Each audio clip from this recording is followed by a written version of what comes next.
I made a video the other day just showing the different how to vote cards. I showed the Liberal how to vote card, the Senate ticket, UAP in 2 position for Victoria and Tasmania. So obviously if there's 2, there's something going on there. And I also showed a range of UAP issued how to vote cards in the lower house where Liberal has received preferential treatment over other freedom-friendly minor parties. And there's more cards where that came from, but I just wanted to put it all out there. So I was being accused of lying and making things up to be divisive. It's not. I was just interested in the truth, and some people might not like that, but that's how I've always been. So. Did you do the preferencing? No, I had nothing to do with it. So I know there's a bit of controversy around the whole preferencing. What's your take on it? How are you feeling about all that? I just think what we need to focus on is remembering that the how to vote cards are suggestions only. So it's nothing is set in concrete. It's just a suggestion from the party to say, hey, we think you should vote this way. It's actually up to the individual voter to number those boxes how they want. So what I'm telling people is just think about who you want to vote for, make your vote count, vote for the candidate, and just vote your way. No, that's absolutely correct, but a pretty substantial of people follow how to vote cards religiously, and when the mantra the whole time has been we can't trust them, they're going to be at the bottom, in the bottom 3, then I think that's really why I called it out. Because if they didn't campaign on that, then I wouldn't have said anything. If they just came out and said that's what they're doing, then I wouldn't have felt the need to bring it up. I'm the leader of the Senate team across Australia, and when you vote for the Senate, you've got to number 6 squares, right, to recommend people for your preferences. And I can tell you that in none of those squares will be the Liberal, Labor or Greens, right? There'll be no preferences given by our party to those parties in that situation. In the House of Representatives, if it's different, you have to number every square. So I can just say that the Greens, the Liberals and the Labor will be at the bottom of that ticket. And because the nominations haven't closed, we don't know who's standing in what place, we can't determine at this stage who will be out of the last 3, but they'll all be the last 3. And if UAP management were watching this, what would you say to them?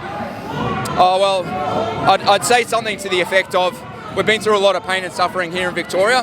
There's millions of Victorians who are disaffected with the major parties, and campaigning on the mantra of putting them all last, it gave a lot of people a lot of hope that there was a great alternative, and if the plan the whole time was to switch it up at the last minute, then I think that's just absolutely wrong. I think in your seat, even One Nation is suggested below Liberal.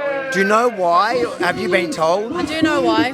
So a couple of weeks ago up in Queensland, the Liberals and the Labor Party, they preferenced each other. And it took everybody by surprise. No one really thought they would actually do it. And so I think everybody had to scramble and come up with a plan to stop them from doing that. If they do that in every seat in the country, no one's got a shot. No one will get a foot in the door. So across Australia, but largely in Victoria, the UAP did a couple of deals in a couple of seats with the Liberal Party to stop them from preferencing with the Labor Party. But to those that will argue, well, that's politics. What's the problem then? Well, when the basis of the campaign is we can never trust Labor, Liberal or the Greens again, and it's actually spoken by certain upper management spokespeople that they will be in the bottom 3, then I've got to call it out, man. I know that all the candidates like me are working our asses off to try and get out there to show people that we're not politicians and that we need real people in our parliament. So yeah, everyone needs to look at the candidate, get to know the candidate and vote for the candidate. The party's just a vehicle to get us there. Don't get me wrong, they've got really good candidates, and so many of them I reckon they will do a good job if they get in, but I just think it's concerning, and that's why I pointed it out, and the public needs to look at the facts, and I've presented the facts, and they need to make up their own choices.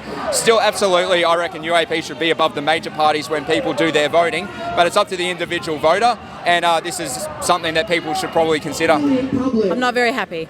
Because my campaign has been based around putting the Lib Labs, is what I call Liberal and Labor, put the Lib Labs last. We need to put all the majors last, including the Greens, the Nationals. That's what my entire campaign has been about. It's what it's still about. And so I'm telling people to vote how you want. Number those boxes how you want. So there you have it. You can see the candidates themselves seem distressed by the decision not to put the majors last in some seats. Obviously, UAP headquarters has decided to do it because they have to. That's called playing politics. They really want to win. It's up to you guys at home to decide, is that something that turns you away from the party and potentially good candidates, or will you let it slip for the greater cause? Yemini, For Rebel News, always bringing you the other side of the story here in Melbourne, Australia. No matter who, what, when, why, we will always tell the other side of the story and let you decide. So if you enjoy this report, make sure to share it far and wide, because I know online there's been lots of chatter about this specific issue, and the truth is always the best. So share it, let people know.